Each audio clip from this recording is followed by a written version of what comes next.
हमें रिप्लेस कर सकते हो, नॉट देम। लेकिन आपको ये आ रहा होगा। एक मिनट दे दो मुझे, एक मिनट दे दो मुझे, पता प्लीज, श्योर। आपका टाइम बड़ा प्रीशियस है। I know no, manage. Not an issue, ठीक। वेल, मुझे लगता है कि प्रोग्राम शुरू हो गया। आदित्य जी, वो नहीं आ रहे सर। आदित्य जी, प्रोग्राम शुरू हो गया है, बीजेपी वाले ठीक स्किप है कर सर, रहे हैं, ठीक है सर, तो हम आपस में ही बात कर लेते हैं। ठीक है सर, ठीक है, कोई ना। आज हम चर्चा करेंगे कि आज पहले मैंने उस यात्रा को कवर किया था जो भारत जोड़ो यात्रा है, बड़े विस्तार से कवर किया था। जो मौका मिला मुझे, मैंने लखनपुर से लेकर के श्रीनगर तक कवर किया। आज से भारत न्याय यात्रा, मकर संक्रांति है आज का, बड़ा हिंदुओं का ये बहुत बड़ा पर्व रहता है। मकर संक्रांति के दिन भारत न्याय यात्रा को शुरू किया गया है। इस पर चर्चा करेंगे। हमारे साथ जगदीप सिंह जी हैं, सीनियर कांग्रेस लीडर, निर्मल जी हैं, स्पोक्स पर्सन आम आदमी पार्टी, और आदित्य गुप्ता, एडवोकेट आदित्य गुप्ता, पीपुल्स डेमोक्रेटिक पार्टी के फायर ब्रांड लीडर हैं। आज आपके साथ फायर ब्रांड लीडर का नाम जुड़ चुका है। हम चर्चा करेंगे। शुरुआत मुझे लगता है कि बनता है जगदीप जी से शुरू करना। क्यों जगदीप जी, भारत जोड़ो यात्रा में किसको जोड़ना था और अब आप किसको न्याय दिलवाना चाहते हैं? और न्याय भी आपने मणिपुर से शुरू किया है। क्या ये राजनीति से प्रेरित यात्रा नहीं है क्या? विनोद जी, आभार। अब चूंकि इस डिबेट में भारतीय जनता पार्टी का कोई भी प्रतिनिधि नहीं है, तो पता नहीं अब इस बात को मैं किस तरीके से I should put forth it. लेकिन देखिए, जहां तक सवाल भारत जोड़ो यात्रा का है, इसमें न्याय यात्रा भी हमने जोड़ा, तो कांग्रेस का राजनीतिक इतिहास बताता है कि हमारी शुरुआत भारत छोड़ो आंदोलन से हुई थी। तो भारत छोड़ो से भारत जोड़ो तक जो सफर राहुल गांधी जी ने तय किया समूचे देश में, कश्मीर से कन्याकुमारी और तदुपरांत लद्दाख, वो एक प्रयास था समूचे देश को एकजुट करने का। और अब जो आपने सवाल पूछा न्याय यात्रा का, तो मणिपुर से शुरू करने के पीछे की वजह न केवल पूरा भारतवर्ष जानता है, अपितु पूरी दुनिया जानती है कि कितना अघोर किस्म का अन्याय मणिपुर के लोगों के साथ हुआ, मणिपुर की महिलाओं के साथ हुआ। और बावजूद उसके हमारे माननीय प्रधानमंत्री नरेंद्र मोदी जी के मुखारबिंद से करीब करीब 80 दिन तक एक शब्द मणिपुर के लिए नहीं निकला। और अफसोस इस बात का भी है कि मणिपुर की भाजपाई सरकार ने पैलेस ग्राउंड से हमारी इस यात्रा को रोकने में, अड़ंगा लगाने का भरसक प्रयास भी किया। फिर गिनती पर बात आ गई। फाइनली ये यात्रा यहाँ से शुरू होगी, 15 राज्यों से होती हुई महाराष्ट्र में खत्म होगी। और इसके पीछे का जो मूलभूत कारण है, वो उन लोगों को इंसाफ दिलाना है जिनको आज तक ना तो इंसाफ मिला है, ना ही इंसाफ से उन्हें कोई उम्मीद बाकी है। जी विनोद जी। वैसे तो मुझसे गलती होगी, लेडीज फर्स्ट होना चाहिए, लेकिन मैं ये चाहता हूँ 33% रिजर्वेशन आपको मिलने जा रही है, तो सबको जिसको मौका मिलता है पहले अवेल करना चाहिए। निर्मल जी, आपसे ये सवाल है, आप पर अब ये आप पे इल्जाम लगते हैं, आम आदमी पार्टी पर ये इल्जाम लगते हैं कि आपका हेडक्वार्टर तिहाड़ जेल में हो गया हुआ है। ये चर्चा मैं बाद में करूंगा, जो जगदीप के साथ चर्चा कर रहा था, जो यात्रा निकाली है और इंडिया ब्लॉक की क्या हालत है, वो भी आपके साथ चर्चा करूंगा। लेकिन ऐसा क्यों है कि ये आरोप लगते हैं कि आपका मुख्यालय तो अब तिहाड़ जेल में बन गया है, सब के सब वहां पे? पहले तो सबको मेरा नमस्कार। विनोद जी, बहुत बहुत शुक्रिया अपने प्लेटफॉर्म पे मुझे लाने का। एंड देखिए, बात तो बहुत कुछ कहनी होती है, पर जब तक एक अच्छा प्लेटफॉर्म नहीं मिलता, हम अपनी सोच, अपनी जो भी हमारी काम करने की नीतियां हैं, उसको हम डिस्कस नहीं कर सकते। और जब तक जन विरोधी नीतियां जो हैं वो लोगों तक ना पहुंचाएं, तो जनहित वाली नीतियों को भी हम नहीं बोल सकते। दूसरी बात जो आप मुझे बोल रहे हैं, 33% रिजर्वेशन, देखिए मैंने पहले भी अपनी एक प्रेस कॉन्फ्रेंस में बोला है कि ऑलमोस्ट हम लोग 50-50% हैं, तो वाई 33%, वाई नॉट 50%? आज की नारी सक्षम नारी है, आज वुमेन आर एम्पावर्ड। कोई ऐसा फील्ड नहीं है दुनिया में, हिंदुस्तान में, जहां पे नारी नहीं पहुंची है। आप किसी भी फील्ड में आप देख लीजिए, डिफेंस फोर्सेस में देख लीजिए, इंजीनियरिंग में देख लीजिए, साइंटिस्ट में देख लीजिए, everywhere anyway beside that point 33% फिर भी इन्होंने दिया है, बट अनफॉर्चुनेट पार्ट इज कि अगर उसको 10 साल के बाद इंप्लीमेंट करेंगे तो जो लेडीज बेचारी आज काम कर रही हैं, जो मैदान में उतरी हैं हमारी पॉलिटिक्स में, उनका तो बिल्कुल खत्म ही हो जाएगा, ओवर एज हो जाएंगी, कोई एज के साथ घर बैठ जाएंगी। तो इसको इम्प्लीमेंट मुझे लगता है जितनी जल्दी हो सके 24 में ही स्टार्ट करना चाहिए था। बहरहाल नहीं हो रहा, बहुत सारी चीजें उसमें लाई जा रही हैं, क्योंकि हर चीज देखिए, ये जो पार्टी है ना भारतीय जनता पार्टी, मुझे कहने में इसमें कोई वो नहीं हो रहा कि बहुत सारे जुमले तो करती है, ये करेंगे वो करेंगे, बट अगर आप इनका रेट देखें तो जो जितनी भी ये प्रॉमिसेस करते हैं उनको पूरा कब करते हैं, उनको सालों लग जाते हैं उसको पूरा करने में। और दूसरा आपने मुझे जो बोला कि हमारी जो पार्टी है आम आदमी पार्टी, वो तिहाड़ जेल हेडक्वार्टर हो गया है। ये मैं नहीं कह रहा, ये बीजेपी के लोग कहते हैं, मैं नहीं कह रहा। नहीं, बीजेपी के लोग बोलते हैं, बीजेपी के लोगों से तो अगर वही जैसे अभी जगदीप जी ने बोला, उनकी बात से मैं बिल्कुल सहमत हूँ कि उनका अगर स्पोक्स पर्सन होता तो मैं उससे पूछती कि भाई साहब 1-1.5 साल से आपने जो नेता हमारे बंद किए हुए हैं, क्योंकि वो अच्छा काम कर रहे थे, उनकी धूम अमेरिका तक पहुंची हुई थी, एजुकेशन सेक्टर देख लीजिए, मेडिकल सेक्टर देख लीजिए, तो आपको लगा कि मर गए, अब तो हमारा तो ओपोनेंट बहुत स्ट्रांग होते जा रहा है, तो चलो एक एक करके वो नेता जो कद्दावर नेता थे और जिन्हें सच्चाई कहने में बिल्कुल भी हिचक नहीं होती थी, आपने उन्हें एक एक करके जेल में डाल दिया। राज्यसभा में आप जानते हैं हमारे संजय सिंह जी कितने फायर ब्रांड नेता थे और सारी नीतियों को बिना हिचके, किसी को लाग लटपट किए बगैर वो हर मुद्दे उठा रहे थे। तो देखिए, ये सरकार हमसे बहुत डरती है, आम आदमी पार्टी से। हमारे national convener honourable chief minister हमारे जो हैं अरविंद केजरीवाल जी से, उनसे डरती है। क्यों डरती है? क्योंकि पढ़े लिखे इंसान है, वो समझते हैं। और जैसे अभी आपसे ऑफ द रिकॉर्ड बात हो रही थी कि अच्छे लोग सारी अच्छी पार्टियों में जाने चाहिए, and 100% I agree with you. तो हमारी पार्टी जो है वो पढ़े लिखों की पार्टी है, इंटेलेक्चुअल्स की पार्टी है।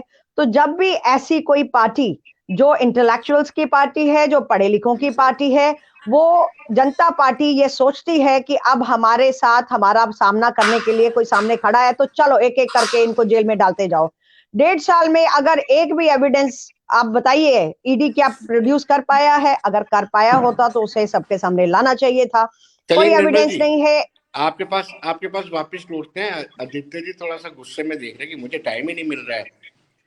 ओके, आदित्य जी आप मुझे इतना बता दीजिए, ये न्याय यात्रा का रेलेवेंस आप क्या देखते हैं, कैसे देखते हैं? न्याय यात्रा बेसिकली मेरे हिसाब से जम्मू कश्मीर से शुरू करना चाहिए था, क्योंकि ये नेशनल वाइड कांग्रेस को सूट नहीं करती। न्याय तो आपके हिसाब से जम्मू कश्मीर के अवाम को चाहिए। अब आप बोलेंगे क्यों इंडिया ब्लॉक के हिस्सा है, आप बोलेंगे नहीं आपके साथ प्रॉब्लम है। आपने मेरे से सवाल पूछा, मैं Vinod ji to your satisfaction and to the satisfaction of the panel मैं पूरा जवाब दूंगा। देखिए, हम लोग ये बात शुरू से ही पहले बोलते आए हैं और हम ये पूरे हिंदुस्तान के हर एक नागरिक को ये बात बोलते आए हैं कि जम्मू कश्मीर को एक लेबोरेटरी की तरह इस्तेमाल किया जाता है। यहाँ पर हर चीज को पहले किया जाता है पहले, और यहाँ पर जब वो चीज सक्सेसफुल होती है तो उसको रेस्ट ऑफ द कंट्री में किया जाता है। ऑपोजिशन लीडर टारगेटिंग चले जम्मू कश्मीर में शुरू हुई थी। यहाँ पर अगर आपने यहाँ पर लोगों को बंद कर देना फॉर नो रीजंस, एजेंसीज इस्तेमाल करना, वो यहाँ पर शुरू हुआ था, बाद में बाकी जगह गया था। जब हम पहले भी आपको बोलते थे, जब हमने आपको पहले भी ये बात कितनी बारी बोली है कि जिस किस्म का एटमॉस्फेयर और जिस किस्म का टूल्स ये सेंट्रल गवर्नमेंट यहाँ पर इस्तेमाल करती है, वही किस्म के टूल्स इन्होंने बाद में भी किए जाएंगे। मैं ऑब्वियसली मैं खफा जरूर हूं आम आदमी पार्टी से कि 2019 के टाइम पे इन्होंने उतनी फोरसाइट नहीं दिखाई थी जो हम इनको बता रहे थे, क्योंकि अंडरस्टैंडिंग ऑफ आर्टिकल 370 इनको समझनी चाहिए थी उस वक्त, इन्होंने नहीं समझी, चलो ठीक है, बट देर आज दुरुस्त आज हमें भी पता है कि इनको पता है इस बात का कि व्हाट वेंट रॉन्ग। ये एक बात है। न्याय यात्रा की जहां तक बात है, न्याय यात्रा ये है कि हमारे एक हिंदुस्तान में हमेशा ट्रेंड रहा है, हर पॉलिटिकल पार्टी हमेशा पब्लिक आउटरीच करती रही है।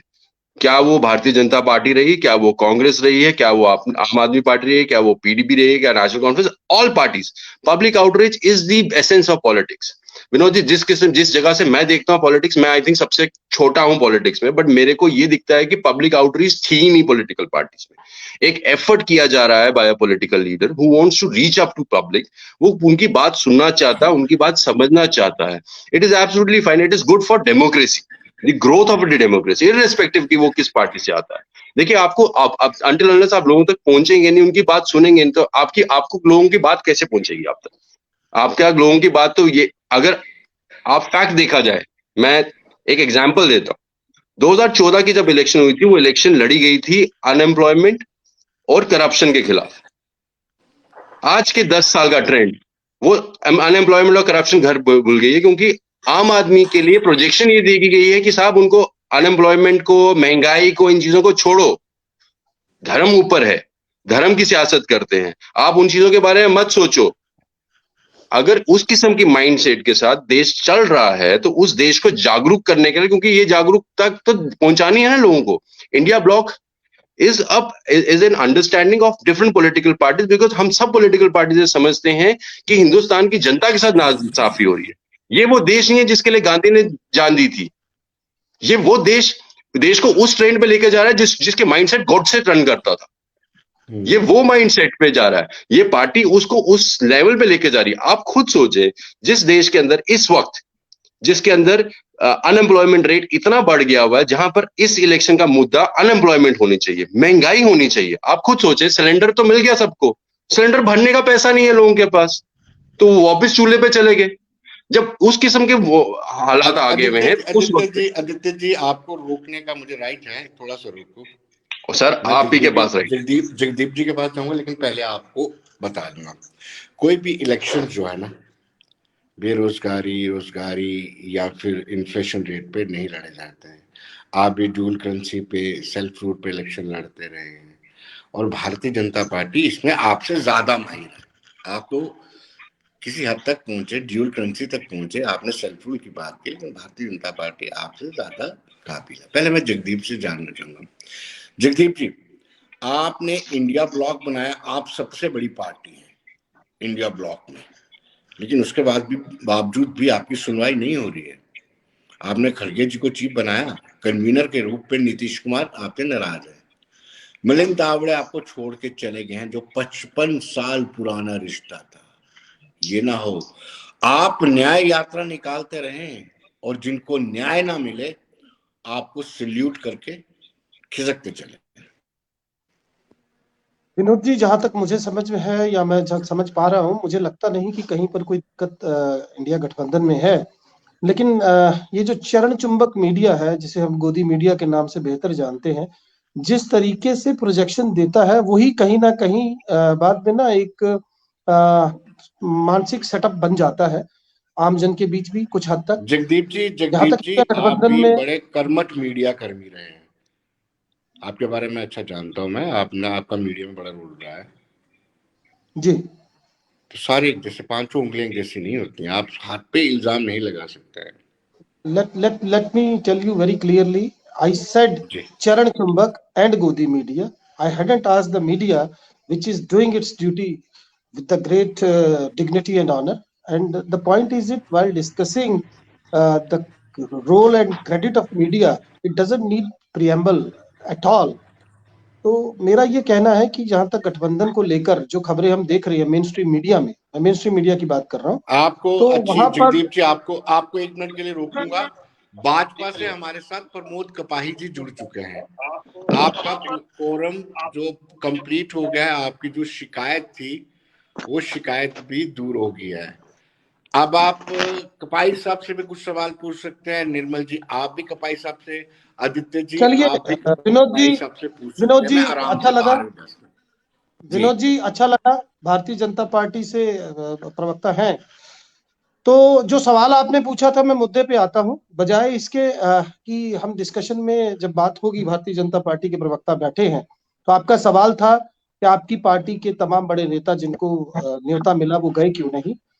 तो मैं बड़े साफ और स्पष्ट शब्दों में ये बता दूं कि पहली तो बात, जिस देश के 4 बड़े शंकराचार्य स्पष्ट रूप से ये बता चुके हों, और वो देश जहां आदि शंकराचार्य के समय से जिन लोगों को धर्म के मामले में सर्वोपरि माना जाता हो और ये स्पष्ट हो गया हो कि प्राण प्रतिष्ठा किसी भी मूर्ति की, किसी भी भगवान या अवतार की तब तक समुचित नहीं मानी जाती जब तक कि मंदिर का निर्माण पूरा ना हो, ये एक बात है। दूसरा, ये व्यक्तिगत न्योते थे और मैं समझता हूं कि मेरा धर्म मेरी बात है, मेरे धर्म मेरे राम के बीच मुझे किसी तीसरे आदमी की कोई रिप्रेजेंटेशन की जरूरत नहीं है, ये मैं तय करूंगा।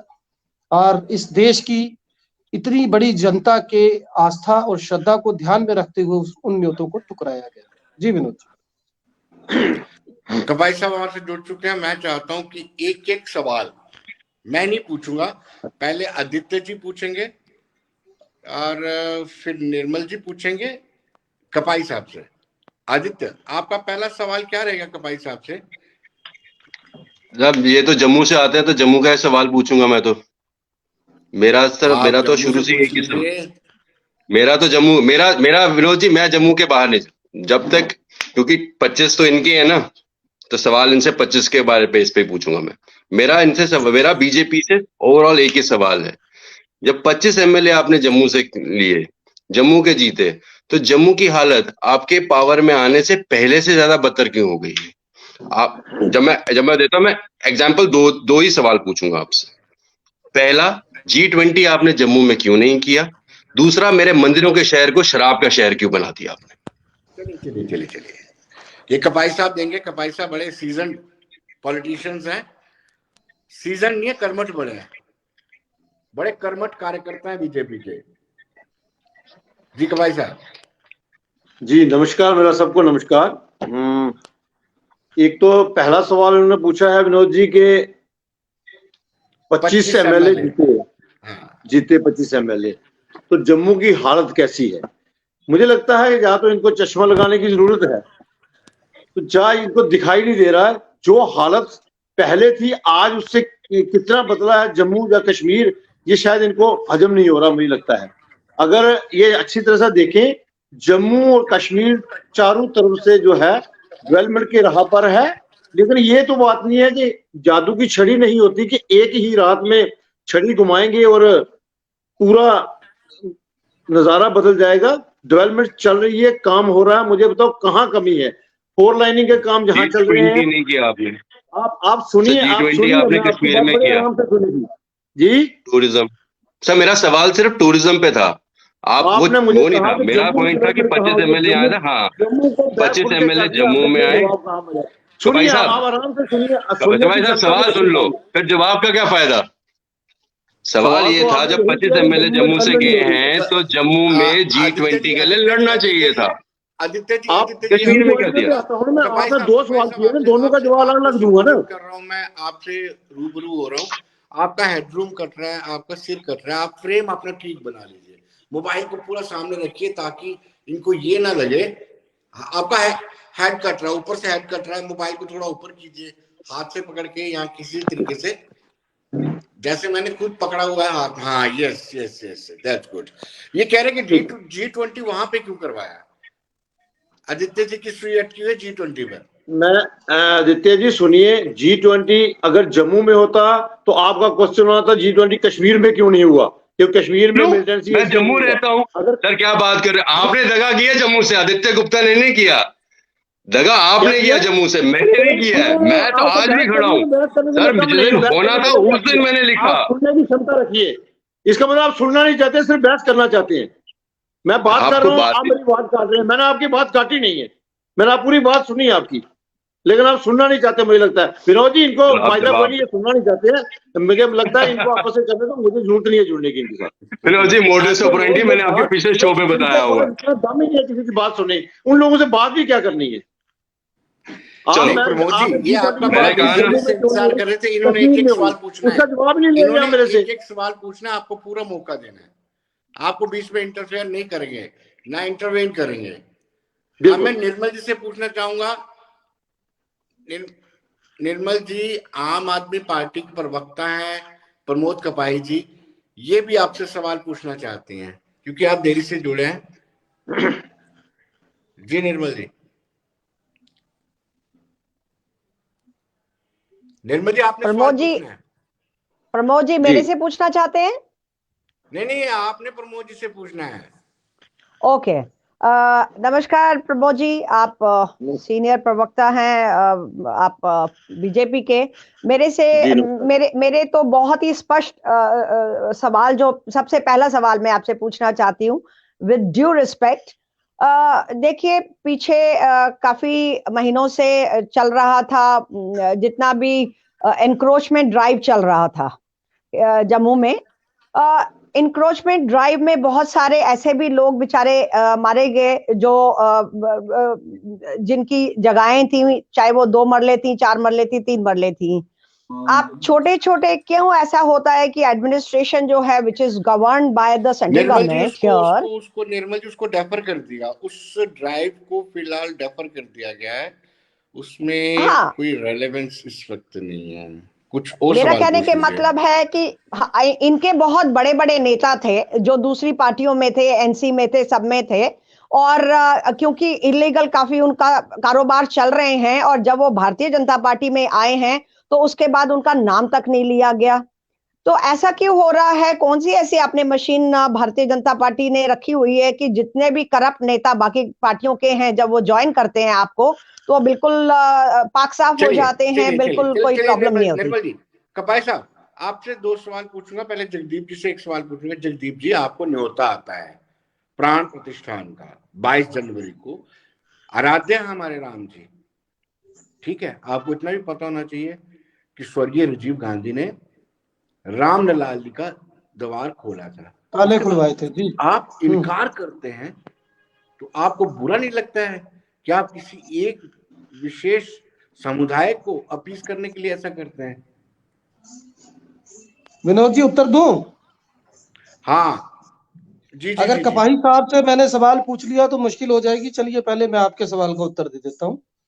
सत्य सत्यमेवेश्वरो लोके, सत्य धर्म सदाश्रिते, सत्य मूलिन धर्म, सत्य परम पदम।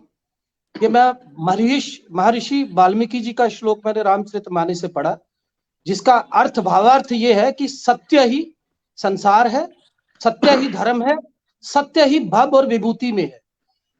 तो भगवान श्री रामचंद्र जो सबके आराध्य हैं, और भगवान श्री रामचंद्र का जीवन सबके लिए प्रेरणा स्रोत है।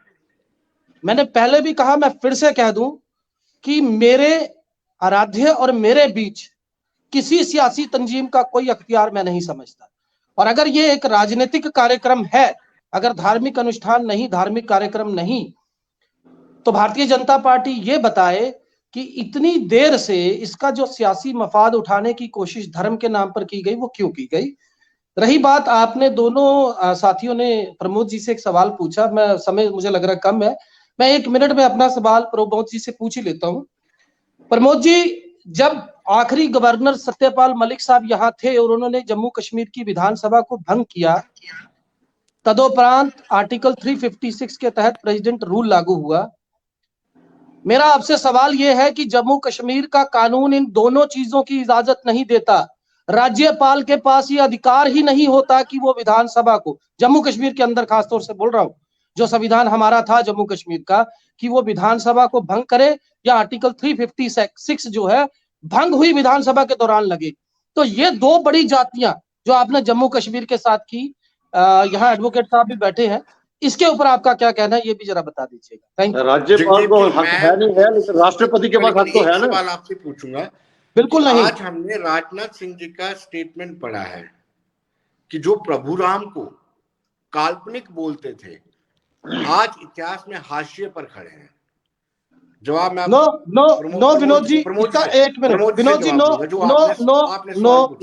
नो विनोद जी, ये भाजपा का फैलाया हुआ झूठ है। डीएमके के टीएल बालू ने एफिडेविट दिया था, ना कि कांग्रेस ने।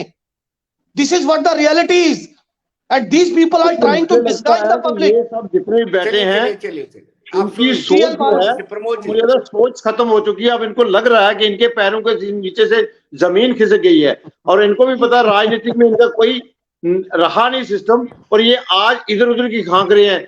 सीधी बात है कि रामलला को 500 साल टेंट में बिठा दिया गया, तब इनकी कोई बात नहीं कर पाए, तब इन्होंने 70 साल कुछ नहीं उसके किया। आज भारतीय जनता पार्टी ने, जब हमारे प्रधानमंत्री, यशस्वी प्रधानमंत्री नरेंद्र भाई मोदी जी ने ये स्टेप उठाया और रामलला जी को अपने स्थान पर उनको विराजमान कर रहे हैं, आज इनको किंतु किंतु आ रहा है। मैं ये पूछना चाहता हूं कि अगर इनमें इतना दम होता तो 70 साल भारत में सरकारें रही इनकी, ये कुछ कर दिखाते।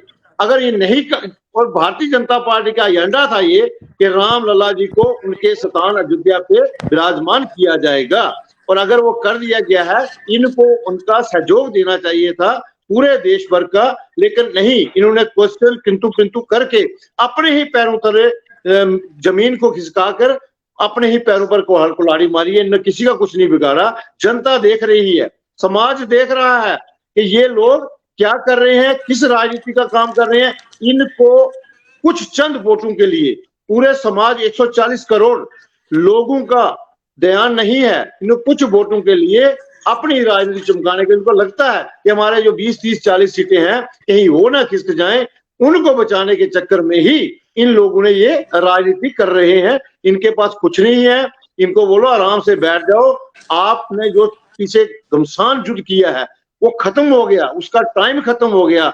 अब जो सरकार वही करेगा जो भारत की बात करेगा, अब वही राज करेगा जो देश हित की बात करेगा, राष्ट्रवाद की बात करेगा, और समाज को आगे ले जाने की और देश को आगे ले जाने की और भारत को विश्व गुरु बनाने की बात करेगा, वही भारत में राज करेगा।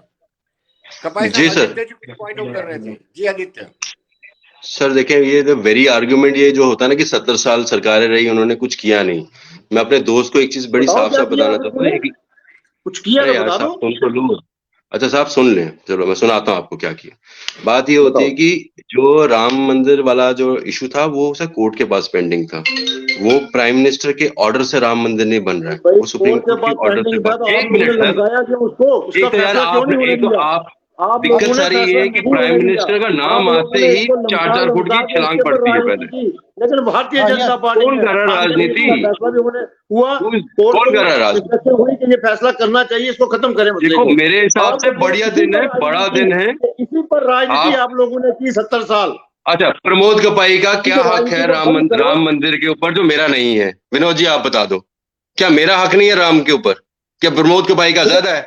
अगर आपका हक होता तो आप डोल लगाई जा रहे हो। नहीं करते आप। अच्छा चलो आप शास्त्रार्थ करते हैं प्रमोद जी, आओ लाइव करते हैं शास्त्रार्थ। चलो लेट्स स्टार्ट, चलो शास्त्रार्थ शुरू करते हैं। कहाँ से शुरू करें? चलो उपनिषद बताओ कितने, चलो वेद बताओ कितने, चलो बताओ यजुर्वेद में क्या लिखा है बताओ। यार एक तो बड़ा कुछ नहीं। रखवाइए पहले आदित्य जी, जो अपने धर्म का नहीं हुआ वो किसी धर्म का नहीं हुआ, ये बात ध्यान में रखिए। निर्मल जी को अवसर नहीं मिला है। प्रमोद जी, मैं विद ड्यू रिस्पेक्ट सिर्फ एक चीज आपसे पूछना चाहती हूँ। राम हमारे सबके हैं, हम हिंदू हैं और गर्व से कहते हैं हम हिंदू हैं। और दूसरी यही बात कि बहुत अच्छी बात है, हम लोग वी आर प्राउड कि आज चलो उन्हें अपना स्थान मिल रहा है और बड़ा अच्छा हो रहा है। सिर्फ मेरे को एक बात का मुझे जवाब दीजिए कि क्या ऐसा कारण है, क्यों इतनी जल्दबाजी थी कि चारों शंकराचार्य ने मना कर दिया है वहां आने के लिए?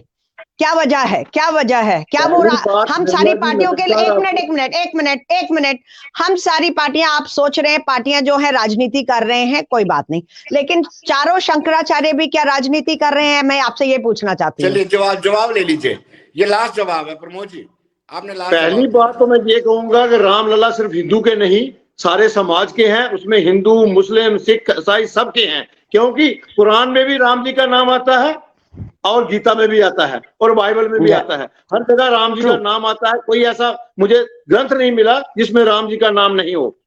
इसलिए राम जी सबके हैं और सब ने उनको अपनाया है। आज मुसलमान भी उतना ही खुश है, उतना ही उनके स्वागत में बैठा है जितना एक हिंदू बैठा है। आज क्रिश्चियन भी उतना ही उनके समाज में बैठा है, उनके स्वागत में बैठा है जितना हिंदू बैठा है। इसलिए मैं ये नहीं कहूंगा राम सिर्फ हिंदू के थे, राम सबके हैं, लेकिन सोच अपनी अपनी है। हमारे ही हिंदू लोग कुछ इसको बांटने के चक्कर में है। ये बंटवारे का काम बंद कीजिए, वो 70 साल बहुत हो गया। मेरे सवाल का जवाब दीजिए जो मैंने आपसे पूछा, मेरे सवाल का जवाब दीजिए, मेरे सवाल का जवाब दीजिए। चारों शंकराचार्य ने क्यों मना कर दिया आने के लिए? एकजुट होकर राम जी की उस महिमा का गुणगान करें और अयोध्या में राम जी का सम्मान करें।